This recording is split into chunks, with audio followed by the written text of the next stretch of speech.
If you were an average gamer and came to me asking for advice about what's the best gaming monitor to get, I'll probably recommend you this, or like a monitor with the same specs as this. This is what I consider the sweet spot, the best gaming monitor for the average gamer. 1440p, 27-inch IPS or VA panel with decent color quality, high refresh rate of 144 or 165 Hz thereabout, not much more, and variable refresh rate of course. G-Sync, FreeSync, doesn't matter. Both are excellent these days. This is MSI's version of that. It's the MEG274Q RF, which is actually the little brother to the very well-reviewed model of the same name, bar the -QD at the end of the bigger brother's name. Like, this is the little brother to a very well-reviewed one, and because this is the little brother, it kind of was overshadowed. So the question is this a monitor that you should care about, or should you say 4Q to this one? Now, before I start this video, I'd like to say thanks to VPCs. They actually sent me this DisplayPort cable that's really darn good. They also loaned me this monitor, which made this video possible in the first place. They just wanted me to talk about the DisplayPort cable, but honestly, it's really quite cool. It's like metal tipped, and it's a locking cable. So it's got like a little button so it locks in place so you can't yank it out by accident. It's thick and super chunky and braided, and it's DisplayPort 1.4 certified. So it's a pretty good cable. If you need a DisplayPort cable, you can get that, which is awesome. So yeah, let's jump straight into the video. Now, before that, let's talk about why this kind of monitor, this class of monitors, are the sweet spot. When I call it a sweet spot, I really mean price to performance king, value for money king. Basically, when I say sweet spot, it means that spending a lot more than this will only get you a little bit of extra performance, and spending a lot less than this will get you substantially less. So it's like, it's the best price to buy, the best class to spend your money in. And I think right now in the world of gaming monitors, 27-inch 1440p high refresh rate stuff, it is the sweet spot. This is the type of monitor to get for a few reasons. Starting off with size. 27-inch, I think is like the perfect gaming monitor size, at least for now. It's going to be a substantial upgrade over your 23-inch average 1080p display, but it is not going to be so big that it's hard to fit in your desk, hard to fit in your room. Like, a lot of gamers live in the cities, Singapore, Tokyo, New York. I mean, these places have expensive land costs, and if you have a gigantic monitor, you're going to find it difficult to fit it into your desk, fit it into your room.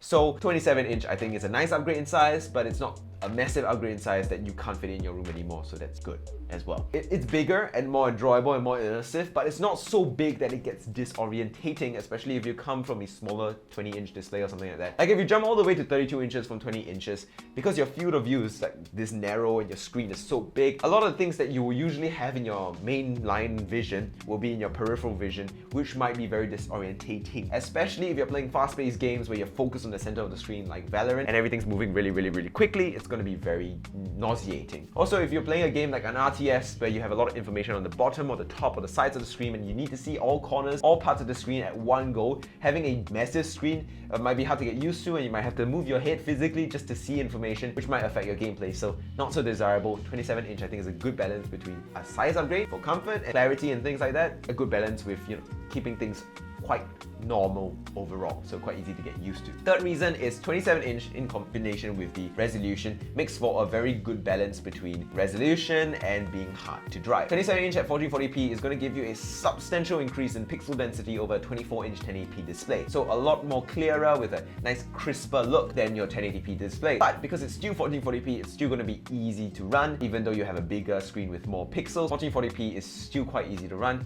and because you're not buying like a 4K display, you'll be able to power it with just a sweet spot value for money GPU, which saves you money in that aspect as well. Remember, every gaming monitor needs a GPU behind it, so if you get a monitor with too many pixels and you can't afford a GPU that can push those pixels, you're a bit screwed. So it's a good balance because of that. The next thing is IPS and VA panels. Like, if you're buying a gaming monitor and you're just an average gamer, chances are you're going to be doing a lot of things apart from gaming, like watching movies, TV shows, Liverpool destroying Manchester United 5-0. I'm a fan of neither team, it was just fun to watch. But basically, you'll be doing a lot of things on your PC because you spend a lot of money on it, you can spend a lot of time on it, right? So having a TN display, while being very good for gaming because it's still the fastest type of display out there in terms of response time, it's not going to be the most beneficial compared to IPS and VA, because IPS VA are going to have good colors compared to TN displays. At least you're going to be more versatile, so you're going to do color grading, you can do that as well if it's a good color accurate panel, and just in general viewing quality would just be more enjoyable because things will be more saturated, there'll be more contrast than TN panels with its terrible viewing angle. And like, if I were to recommend an average gamer a TN panel and they're used to their Samsung or their iPhone displays, which are just saturated OLED punchy goodness, and they go to a TN panel, they will hate me for that recommendation. So IPS and VA is just a better sweet spot option because of that. And as for the refresh rate, 165, 144 Hz is, I think, the sweet spot still, because you don't get much more in terms of enjoyment and performance if you pay the extra to go 200, 240, 280 Hz, especially at this resolution. And it's been heavily proven that once you get past 144 Hz, thereabouts, it is not extremely beneficial to really pay the extra to get a much higher refresh rate. It's just not worth it. Since sweet spot is all about value for money, the diminishing returns just don't justify getting higher refresh rate than 165 or maybe even 180 Hz at most. Especially at this resolution, it gets really expensive. Okay, so that is why I think these kinds of monitors are the sweet spot. Let's talk about the MAG27 RF and what I think about it. Let's start off with the boring stuff first. Design and build quality. Quality is respectable. It's mostly plastic, unfortunately, but the design is really quite nice. You got an RGB strip on the back, but you can turn it off if you want to. It's got VESA compatibility on the back as well, but you don't really need to use it because the monitor arm is really quite good on this thing. It's got all the rotations you need: up, down, left, right, rotate, tilt, pivot. Like, it's got everything. It's a very nice monitor arm. I/O on this thing, we got DisplayPort. It says it's 1.4 on the website, but apparently according to Artings.com testing, they could only get it working up to DisplayPort 1.2 standards. So I don't know what the verdict is on that, but it is what it is. 2 HDMI 2.0 ports, USB-C port for video or data transfer, and 2 USB-A ports because it has a USB hub inside, so you can plug your mouse and keyboard into this thing, which is convenient and lovely, and a USB Type-B port for hooking up that USB port hub, which is nice. The menu-wise of this monitor is actually very good. You got plenty of options. You can choose between your pixel overdrive methods, so like your black light strobing methods from normal, fast, and fastest. I generally recommend you do fast, but more on that in a bit. And you can choose all your different settings from your monitor refresh rate, your input and all that stuff. It's a simple joystick system, and you know, joysticks are the best system for controlling your monitors, hands down. If any monitor comes along and doesn't have joysticks, like its menu system is automatically bad to me. This is good, got a joystick, that's nice. Okay, so let's talk about what's the most interesting and important thing here, which is the display quality. Now, at this point in time, I actually don't have the hardware to really properly test gaming monitors, so I'm gonna have to rely on other reliable hardware reviews and do some logical conclusions, because unfortunately, well, compared to hardware unboxed, my reviews just feel like failures. Unfortunately though, there aren't many hardware reviews that are very in-depth and accurate and reliable about this particular monitor. However, because there's so many reviews about its bigger brother, and as far as I can tell, this monitor and that monitor are absolutely identical, apart from the fact that the bigger brother, the Dash QD model, has another QD layer over this display's non-QD IPS panel. I shall take the risk and go on a limb and just assume that in terms of response time, speed, refresh rate, this will be identical, if not even better than the QD big brother version, because technically the only thing the QD layer, by the way, if you don't know what that means, it means quantum dot. The only thing that the QD layer is supposed to affect is the colors and not really the speed, response time, and performance of this panel. So let's just rely on the Hardware Unboxed and Artings.com's very reliable reviews and benchmarks in terms of response times for this gaming monitor's bigger brother, and assume that it should perform about as good as this, which is its little brother that does not have the quantum dot layer, since quantum dot only affects the color sides. This is unfortunate, but trust me, you really need fancy hardware to test things like response times and pixel overdrive, and trust me, I've reached out to people who have contacts with Nvidia. They're not willing to send it over or even loan it to me for a little bit, so yeah, there's nothing I can do. Thankfully though, Hardware Unboxed and Artings.com have very in-depth and reliable and quality reviews, so let's talk about the performance for its older brother and how does it fare up here. If we were to assume that this model has the same level of performance as its quantum dot bigger brother, then it's actually really good. Now, it's not the best in class because there are better gaming monitors in terms of response times out there ever since its release. When it was first released, it was one of the fastest in terms of response time because it was basically as quick as LG's Nano IPS displays, according to Hardware Unboxed and stuff like that. But ever since then, there have been newer monitors like the 270, 280 Hz PG279QM, as well as displays like the Odyssey G7, the HP Omen X, as well as like the Alienware displays. These are all faster than the MSI, but honestly, these are substantially more expensive, so it shouldn't even be factored into the competition. Out of all the monitors in its price range, roughly, it's got some of the fastest, quickest response times, and it does that while maintaining a good contrast ratio of about 1000 to 1, which is definitely substantially substantially better than the LG Nano IPS based displays that, while as fast, only have a contrast ratio of about 850 to 1 depending on which exact panel you get. It really does perform quite well. Its motion blur reduction, backlight strobing is also pretty respectable. I mean, it's got pixel overdrive in the settings as it pretty much always is everywhere. And if you put it in the fastest setting, there's a bit of pixel overshoot, which is not the most desirable. But if you put it in the medium setting, which is called fast, weirdly enough, it's actually pretty good. Is it as good as Diet Plus or the ViewSonic one? No, it's not. No way in hell. In terms of backlight bleed and backlight uniformity, it's generally quite even throughout the whole screen. I don't really see any noticeable shifts in color or backlight evenness, and that's a good thing.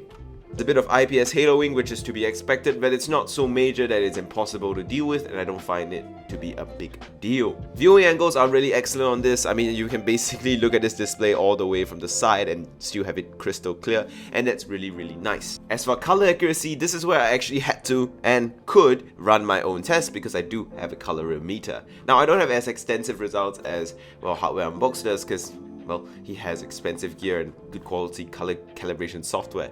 I just use DisplayCal, which is an open source color calibration software, to find out how this monitor performs, and actually it really is quite good. Now, it's not that great straight out of the box. It's still a little bit oversaturated, just like its bigger brother, but it's substantially less oversaturated and has a much more balanced color straight out of the box than its bigger brother according to my tests. By default, it's definitely not good enough for color calibration, but with its 94% DCI-P3 color space coverage, 10-bit color, which is 8-bit plus FRC, and the fact that it does have 131% of sRGB coverage, it actually is good enough for color grading once you color calibrate it. After color calibrating this monitor with my own colorimeter, I could get the delta E to less than 0.5, which is definitely accurate enough for color grading. Results are very indicative that you can do color sensitive work on this no problem, which is nice to see, but you definitely want to be buying a colorimeter to color calibrate it. It's a $200 investment, but you can use it pretty much forever because this technology really hasn't changed in the last 5, 6, 7, 8 years and probably won't for the next 5, 6, 7, 8 years. So buying a colorimeter to color calibrate this monitor will allow you to do a proper color grade job on this and get the monitor into a color accuracy range which is respectable enough to getting work done. So overall, the colors and the general display performance is really, really nice. Well, I can't totally certify that this has the same response times and performance as its bigger quantum dot brother, but hey, if it is true, which seems to be the case because this monitor definitely has plenty of clarity when I'm using it for gaming, this is definitely quite an impressive monitor just display performance wise. It's got good color, which with calibration it can be good enough for color sensitive work, which is awesome, and it also has some of the best response times in its price range, which make it very, very competitive, which is nice to see. Unfortunately, I don't have an NVIDIA LDAT, so maybe one day if you hit the subscribe button we can get big enough to get NVIDIA to send us monitors testing equipment, but till that day arrives, well, it is what it is. And with that, should you buy the MAG274Q RF display? I think it's actually really quite a good display. It delivers on all its promises that it needs to. 1440p, I mean, it's a sweet spot gaming monitor and it performs very well as a gaming monitor. It keeps up with some of the best gaming monitors, the LG Nano IPS displays, and does a very good job at that. And with color calibration, it's actually a monitor that is pretty respectable and pretty usable for color grading as well, which is something that a color nerd like me absolutely appreciates. And that is very, very good to see. So, in conclusion then, should you buy it? Well, I haven't tested enough monitors in its price range and class range to conclusively say you have to buy it or it's the best. But I can definitely say, because I've tested enough monitors to say this, that it is very, very good and something that you should be keeping in your watch list near the top.